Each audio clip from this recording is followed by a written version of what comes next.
Bien, entonces, Paxi, la recomendación es, si no te encuentras en las dos causales de qué, de estar obligada, si no rebasas y no tienes más de dos patrones o dos patrones, no la presentes, Paxi, porque al final del día, tu retención que te hace la empresa mes por mes, se entiende que ya la empresa la tiene que pagar, no es tu obligación directa. Entonces, Patsy, por el momento te diré que de acuerdo a estos dos causales que están en ley, no la presentes porque sencillamente estás pagando de más a la autoridad. ¿Pero por qué? Porque tu empresa tal vez no haya pagado. Ahora, en esos años, realmente en mi experiencia, pues, Patsy, dejemos que la empresa pague sus diferencias. ¿Por qué? Porque va a venir Hacienda y les va a mostrar sus diferencias. Entonces, ellos en ese momento, Paxi, ya van a estar obligados a qué? A pagar esos años que le deben a la autoridad fiscal. Y Paxi, tú ya no vas a tener ningún problema alguno. ¿Por qué? Porque tú no estás en la obligación de sí o sí. Tú estás en la opción de si la presento o no la presento. ¿Estamos de acuerdo, Patsy? Sí, gracias, profe. Perfecto. Y ahora sí, Azul, por favor. Así era esa duda prácticamente. En caso de que la empresa no haya pagado las retenciones, yo como empleado no debo de pagarlas, debo de esperarme a que pues la empresa haga ese pago, porque obviamente yo no tendría ese saldo a favor, pero tampoco tengo el derecho de pagarlo, porque se supone que ya me lo retuvieron. Más bien ellos no lo enteraron, ¿verdad? Ujú. Es correcto, Azul. Por el momento, si encontramos ese escenario de que la empresa no ha pagado como su servidor, yo me voy a esperar hasta que la empresa pague. ¿Sabes qué? Hasta que pague, yo presento mi declaración. ¿Por qué, Azul? Porque un ejemplo, yo en abril voy a presentar mi declaración, pero si aún sigo detectando que mi empresa no ha pagado su retención, Azul, yo ya no voy a tener saldo a favor, voy a tener un saldo a pagar. Pero ¿sabes qué, Azul? Como yo sí me encuentro en esa obligación de presentarla, yo posteriormente voy a tener que solicitar mi saldo a favor y también ese pago de lo indebido.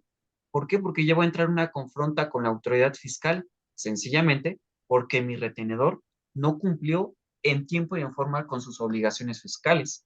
Obviamente esa confronta, Azul, va a tomar tiempo, sí, pero tenemos que encontrar esas causales de cuándo estoy obligado y cuándo no. Yo tengo una duda. Adelante, Ilian. Sí. Si la empresa no paga a tiempo sus declaraciones, o sea, si lo paga después de la fecha de vencimiento, eso también sería un problema para saber si te sale el saldo a favor o en contra. Bueno, Liam, ahí no es tanto un problema. Si los está pagando después de su fecha de vencimiento, no hay problema. ¿Sabes por qué, Liam? Porque sí está cumpliendo con su obligación, pero ¿sabes qué pasa, Liam? Que la empresa está pagando accesorios, es decir, está pagando de más.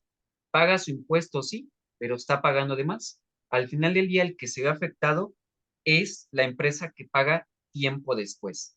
Pero aquí no hay tanto problema porque la autoridad sí está detectando sus pagos, pero meses después o tiempo después. Ok, gracias. Ujú. Muy bien.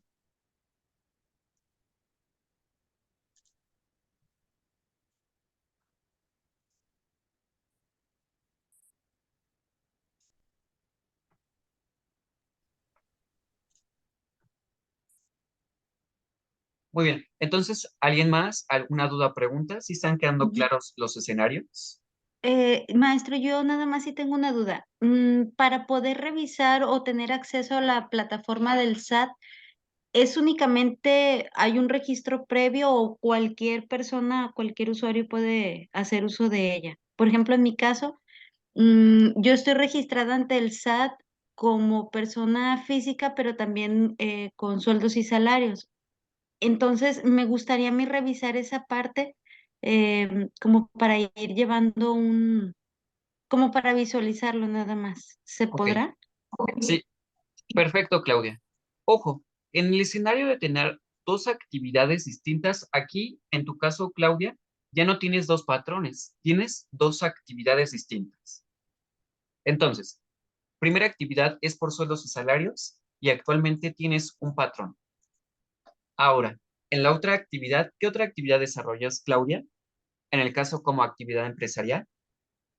Es de plataformas en un Airbnb.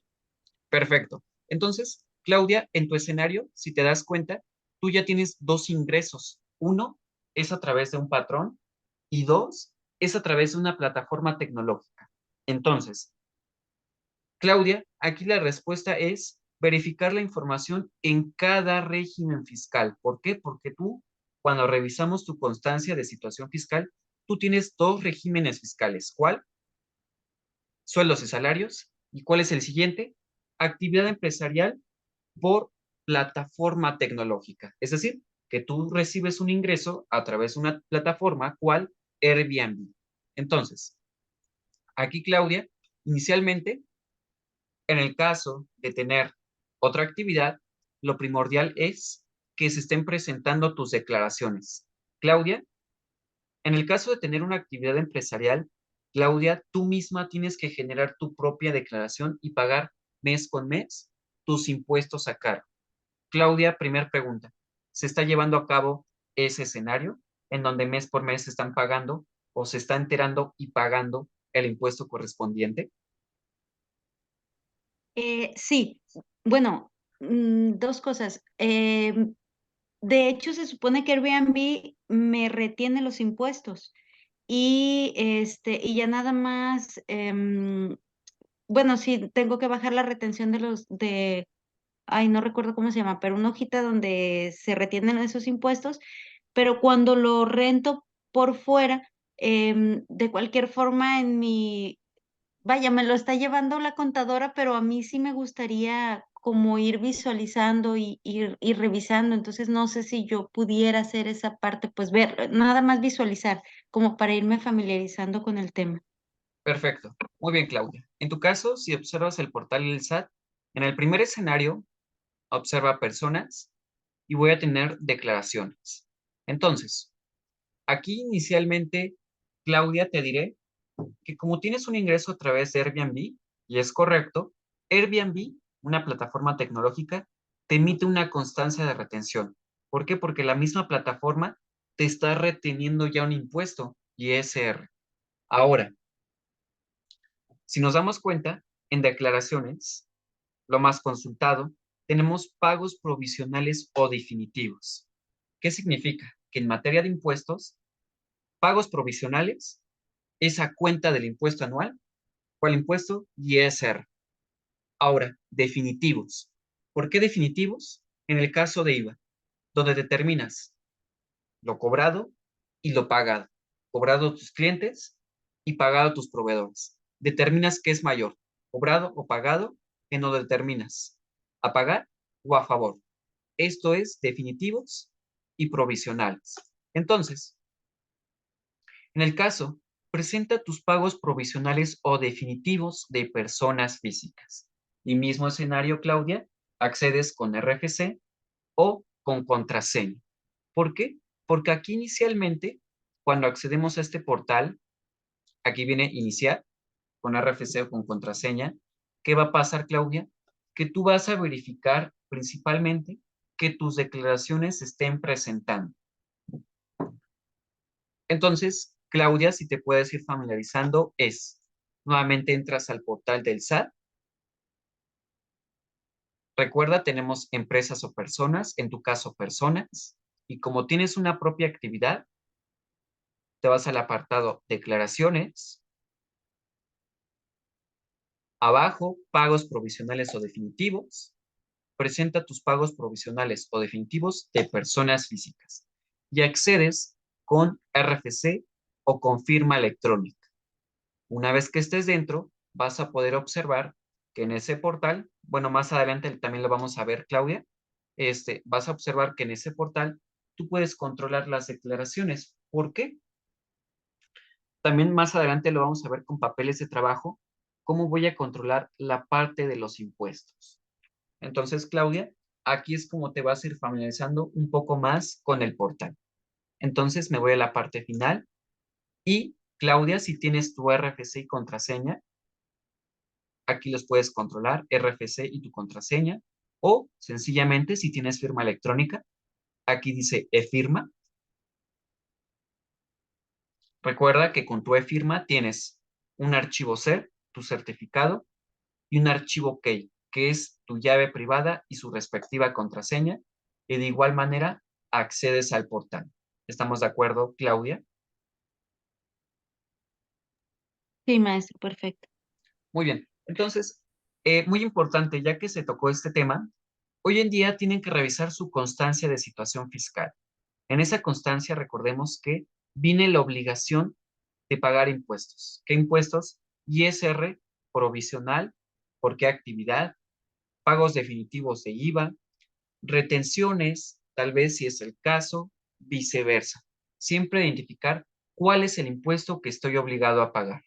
Entonces, todo esto deriva de donde sí o no tengo que presentar declaración. En el caso de Paxi, hablábamos que como no está obligada, no se encuentran las causales, pues por el momento vamos a invitarla a no presentar y que ella pague. O como en el otro escenario, como mi empresa no ha pagado, si no me encuentro una causal, no pago, lo dejo pasar y tiempo después ya me meto en confronta con el SAT para solicitar si tengo saldo a favor o no. Muy bien. Hasta el momento, la cronología, la sintaxis está quedando clara para todos. Sí, profesor. Sí, Sí, Muy bien. Entonces, Sí. observen que comenzando, pues contabilidad ya no solo es, oye Patsy, oye Cintia, ya tienen sus cargos, ya tienen sus abonos, ya tienen sus saldos del mes. No.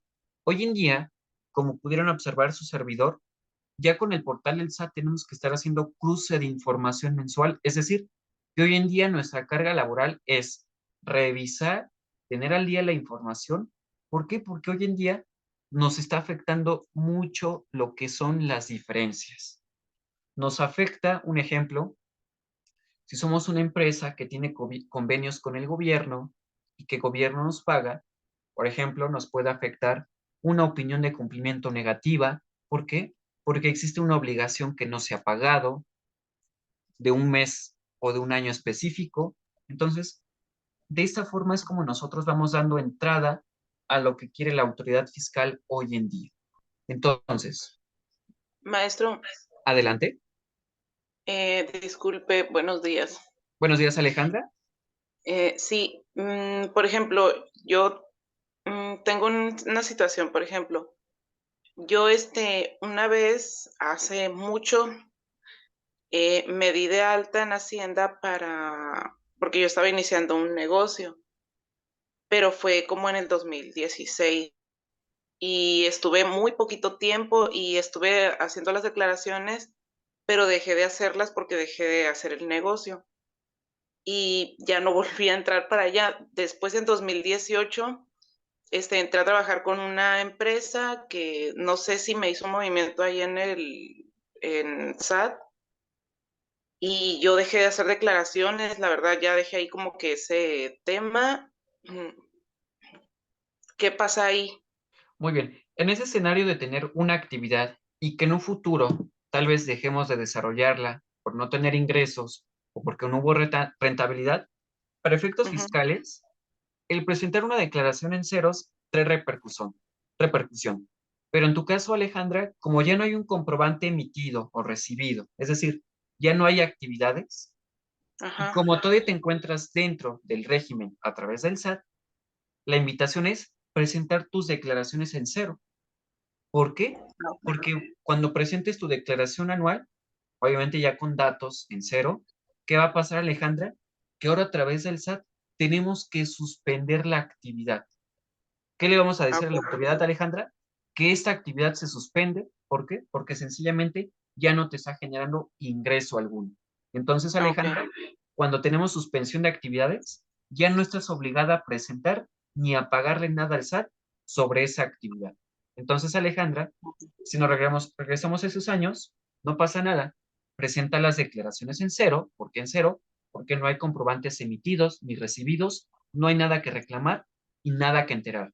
Presenta el cero. Ahora, si un ejemplo, si no lo has presentado, hasta el día de hoy. ¿Por qué?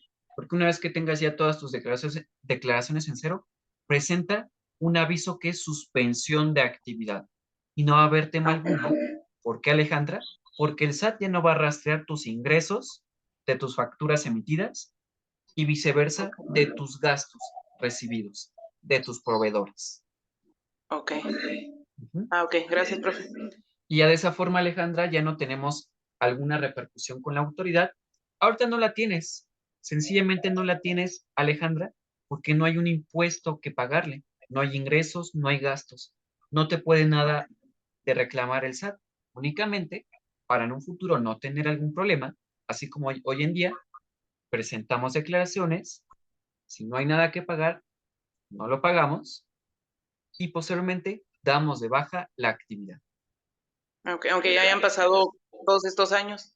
Es correcto, Alejandra. De hecho, algunos contribuyentes tienen el mismo escenario, acuden con nosotros, sabes que si no tienes ingreso alguno, nada de gastos, presentamos en cero y hoy en día metemos el aviso a través del portal, suspensión de actividades. Y ya no te encuentras obligada para nada con la autoridad. Perfecto, muchas gracias. Muy bien, Alejandra. Adelante, Azul. Disculpe, profe, ¿podría volver a explicar esta parte como lo que llega en el buzón tributario del SAT? Decía de las diferencias. Ujú. Es correcto, Azul. Hoy en día, en el primer cuadro que tengo aquí en pantalla, lo voy a colocar de color. Muy bien. El primer cuadro que tenemos en pantalla, con lo que comencé, es lo que tenemos hoy en día. Hoy en día nos llega en el portal, a través de buzón tributario, un comunicado.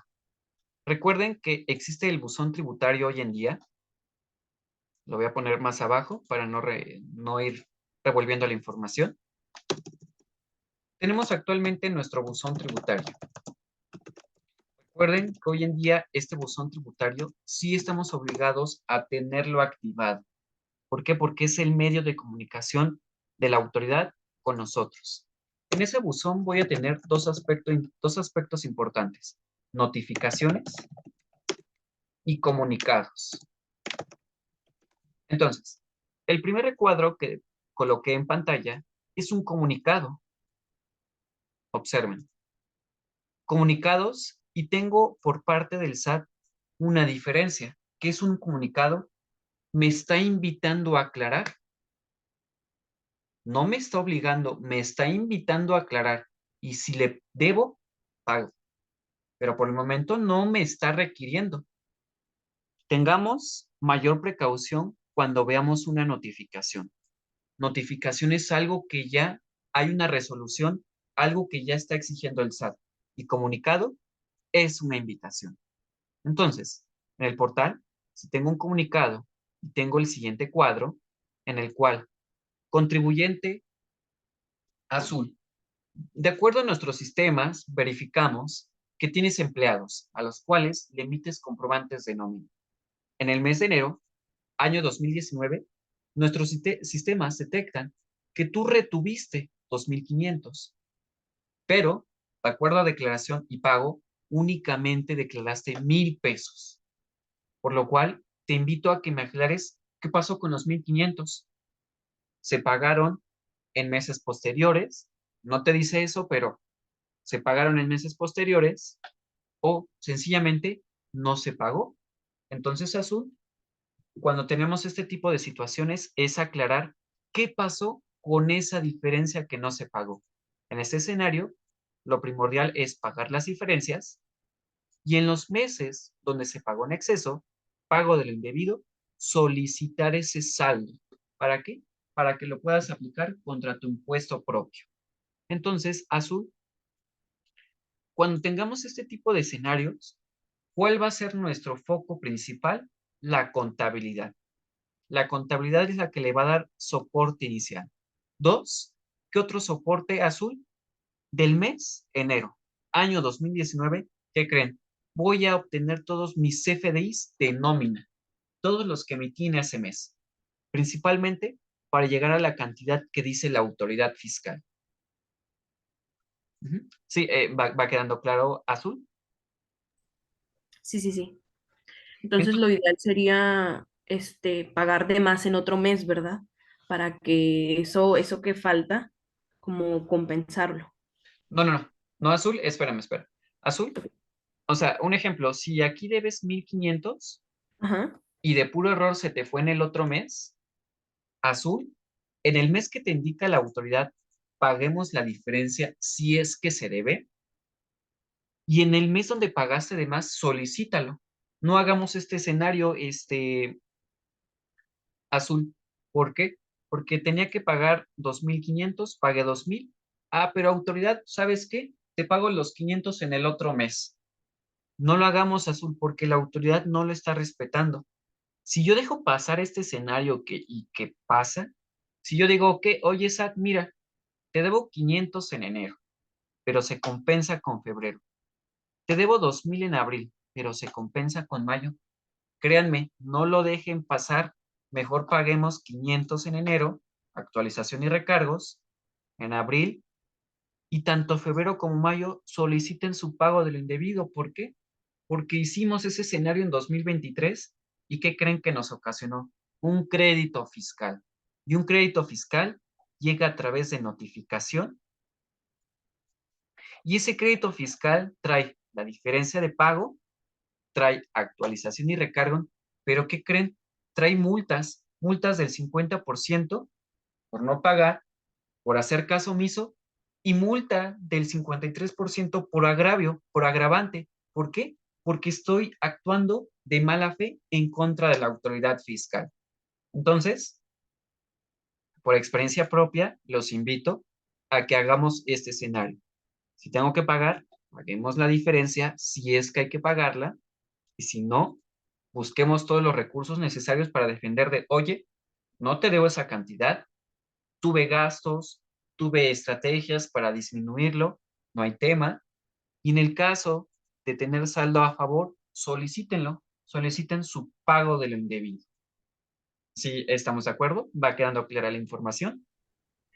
Sí, Entonces, como pueden observar, o sea, aquí ya nos metimos parte contable, pero nos extendemos más a la parte fiscal. ¿Por qué? Porque hoy en día lo que le pasaba a Cintia, o sea, ya aclaramos, vuelve a llegar la misma diferencia, el mismo recuadro. ¿Ese qué significa? Que la autoridad se va a donde hay diferencia. Va a buscar 5 años atrás y en donde tengas diferencias, te va a invitar a aclarar y a pagar si es que hay que pagar. Entonces, lo que yo les pido inicialmente o el tip que les doy es que si tienen diferencia, por ejemplo, de un año, un mes específico, no solo se vayan con ese mes, váyanse con todo el ejercicio, es decir, de enero a diciembre, tengan un cuadro, una integración como de esta forma, de cuáles, de acuerdo a los comprobantes, cuánto le pagué, dónde hay de más, dónde hay de menos. ¿Por qué? Porque la autoridad, créanme, que no lo da. O sea, mi experiencia propia, yo decía, pues me voy a los meses. Pero ¿qué creen? Me llamaba la atención o la duda de, ¿y qué pasa con los meses posteriores? Hago el análisis y ¿qué creen? Muchos meses había saldo de más. Entonces nos decíamos en conjunto con un despacho fiscal, con abogados, pero oye, es que, ¿por qué no me dice que en estos meses tengo de más? La autoridad nunca les va a decir, oye, en estos meses me pagaste de más, contribuyente. Muy bien, no, créanme, nunca les va a decir. Entonces, cuando hicimos la estrategia con el despacho de decir, oye, autoridad, compénsate con los demás meses, ya se da por aclarada la solicitud, la diferencia. ¿Qué creen? Nos rechazó. Entonces aprendimos que, ¿sabes qué? Si te debo, en el caso de nóminas, paguemos la diferencia y en los meses donde tengo de más, soliciten su pago de lo indebido y ténganlo como favor para el impuesto propio ISR sobre sus ingresos. ¿Por qué? Porque una vez que nos adentramos a la analogía que quería el SAT, pues vimos cuál era el supuesto y ahora que ya tenemos esa experiencia, ¿saben qué? Para 2024 que ahora se viene más latente, ya tenemos cómo defendernos ante la autoridad fiscal. Entonces, si se dan cuenta, en la parte fiscal y contable, aunque son números, pero para la autoridad yo necesito defenderme, yo necesito términos de, oye, SAT, estoy obligado, no estoy obligado, ¿por qué me quieres exigir? ¿Por qué quieres que te pague? Siempre tiene que haber un fundamento, tiene que haber un supuesto. ¿Duda o pregunta adicional de lo que estamos abarcando en estos puntos? Contador, buen día. Buenos días, Grace. Yo tengo una duda. Sí, Adelante, Grace. buen día. Yo tengo una duda. Si solicitamos lo de pago del indebido, ¿en qué tiempo nos dan respuesta? Ahí va a tardar Grace, va a tardar días, pero Grace, cuando solicitas su pago del indebido, el Ujú. propio sistema te va a arrojar un acuse. Ese acuse Ok. te va a indicar cuándo te tiene que dar respuesta la autoridad fiscal. Inicialmente, Grace, el proceso es, un ejemplo, voy a febrero Ujú. y coloco la cantidad pagada y la cantidad que debí pagar. Entonces, ¿qué va a ocasionar? Saldo de lo indebido. Presentas tu declaración complementaria y ahora, Ujú. a través de mi portal SAT, ingresamos una aclaración. Aquí en pantalla se observan, si yo coloco mi portal, lo que se utilizaba antes, mi portal SAT, en este apartado tengo solicitudes, tengo aclaraciones. Entonces, Grace, aquí accedemos con RFC y con contraseña y tengo el apartado de solicitud o aclaración. Entonces, lo que yo voy a solicitar es un saldo. Una vez que me arroja ese acuse, observen aquí voy a acceder con RFC.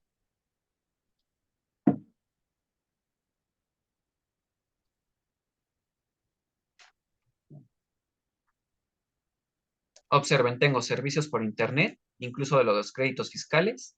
Y observen, tengo solicitud, aclaraciones y consulta. Entonces, aquí, Grace, voy a indicar a través de una aclaración o una solicitud el saldo de lo indebido. ¿Por qué? Para que la autoridad detecte que pagué de más, pagué en exceso y que es mi derecho solicitarlo como pago de lo indebido. Entre palabras simples, saldo a favor. Y Grace, en ese acuse viene una leyenda que dice, estimado contribuyente, se recibió con éxito su solicitud, su acuse, con fecha y hora tal. De acuerdo a nuestros sistemas, se le va a originar una respuesta cuando el próximo 5 de febrero, 10 de febrero, pero Grace, en experiencia, revisen cada día si tienen aclaraciones o solicitudes. Cada día. No me voy a esperar hasta que si me responde el 10 o el 5 de febrero, ¿no? Revisen cada día si la autoridad les ha dado respuesta de su solicitud o aclaración. Ok, muchas gracias, contador.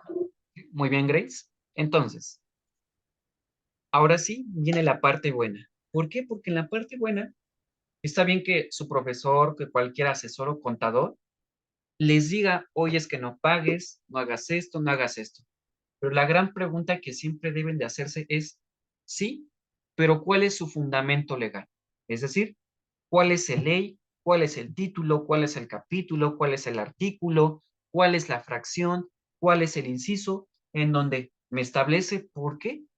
Porque de acuerdo con la terminología de las leyes, es como nosotros nos vamos a defender a la autoridad. ¿Por qué? Porque en el caso de las diferencias, ¿qué va a suceder? Yo me voy a defender ante la autoridad y en el escrito yo le voy a decir, oye, SAT, es que de acuerdo al código fiscal, de acuerdo a la regla, en el artículo 1 establece que, y cito el artículo, un ejemplo, los gastos no deducibles. Gastos deducibles. Hay un porcentaje, respete el porcentaje, de acuerdo a tus sistemas, tienes otro tipo de información, pero SAT, de acuerdo a los fundamentos legales, yo llego a este número. ¿Y qué sucede? Que el SAT ya tiene cómo enfrentarse al contribuyente. porque ya nos estamos defendiendo ¿con qué? Con fundamentos legales.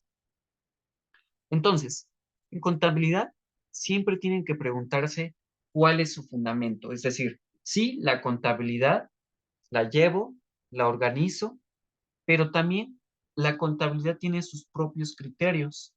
¿Por qué? Porque muchos de nosotros tendremos criterios distintos de análisis, de registros, de interpretación. Entonces, inicialmente la contabilidad. Comienzo con Claudia. Claudia, actualmente tú sabes cuál es el fundamento legal o en dónde, en qué ley, en qué norma, en qué apartado podemos tener la definición de contabilidad. Pues no sé si aparezca en las normas, en las NIF, normas de información financiera, pudiera ser. Ok, perfecto, Claudia. Por ejemplo, Claudia, ahí cuando me dices pudiera ser, ¿qué va a pasar en estos escenarios cuando tomamos un curso? Ya ser seguros. ¿Por qué, Claudia? Porque la respuesta es sí. Nosotros vamos a observar que en las normas de información financiera es nuestra base principal. Es decir, sin miedo, ok, posiblemente. Ahora, ya cuando lo ves, Claudia, ¿qué sucede? Que sí, efectivamente en las normas de información financiera, las NIF, viene la definición. ¿Por qué? Porque siempre nos tenemos que preguntar, escucho contabilidad, escucho fiscal, ¿ok? Como lo vieron, ahorita ya tenemos la parte bonita de cómo defendernos, las dudas, pero ahora viene la parte teórica de, ok, ya lo entendí muy claro, ¿cuáles son tus fundamentos legales? ¿Por qué?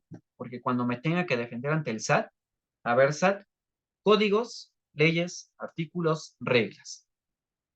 Entonces, por favor, Claudia, de acuerdo a tu propio criterio, a tu experiencia, para ti, ¿qué es la contabilidad? Em, es ay Dios, pues no sé si definirlo como una ciencia, pero es el eh, registro, el control y el seguimiento financiero, ya sea de una persona o una entidad. Ok. Muy bien, Claudia. Entonces, si nos damos cuenta, lo tomamos como una ciencia, como una técnica, obviamente en la cual es un procedimiento, tanto técnica como ciencia, hay procedimientos. Entonces, en la contabilidad, cada uno de nosotros tomamos nuestras técnicas, nuestros criterios, ¿para qué? Para registrar operaciones. Si observan, ustedes tienen que, como lo dicen algunos maestros, casarse con las normas de información financiera. ¿Cuál? A1. Contabilidad es una técnica que se utiliza para el registro de las operaciones que afectan económicamente a una entidad y que produce sistemática y estructuralmente información financiera. Ahora, cuando nosotros citamos y leemos las leyes, normas, siempre hay que respetar puntos y comas. ¿Por qué? Porque ese punto y esa coma siempre, créanme, hace la diferencia.